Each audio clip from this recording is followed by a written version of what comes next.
Baik, di sini saya akan menjelaskan ataupun memaparkan materi seputar reaksi pembatas. Yang dimana juga reaksi pembatas ini sama halnya dengan reaksi kimia. Nah, berikut penjelasannya. Dalam suatu reaksi kimia, ketika zat-zat bereaksi, tidak selalu semua bereaksi itu habis digunakan untuk bereaksi dalam membentuk suatu produk. Nah, dalam hal ini ada beberapa kemungkinan yang dapat terjadi ketika reaksi ini habis digunakan. Misalnya terjadi reaksi antara A plus B sama dengan C plus D. Nah, ketika A dan B bereaksi, ada beberapa kemungkinan yang dapat terjadi. Nah, apa saja kemungkinan itu? Kemungkinan yang pertama ialah kedua reaksi habis, baik reaksi antara A maupun reaksi antara B.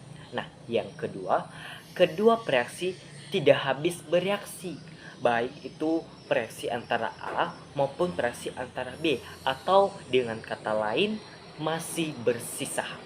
Nah, kemungkinan yang ketiga yaitu salah satu reaksinya habis, baik A itu habis bereaksi dan B bersisa ataupun sebaliknya. Nah, dalam hal ini juga reaksinya yang habis terlebih dahulu kita sebut dengan reaksi pembatas.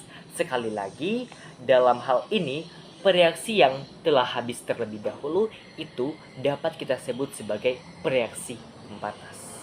Nah, reaksi pembatas ini juga teman-teman sangat penting untuk kita pahami karena menjadi salah satu dasar dalam banyak perhitungan kimia lebih lanjutnya.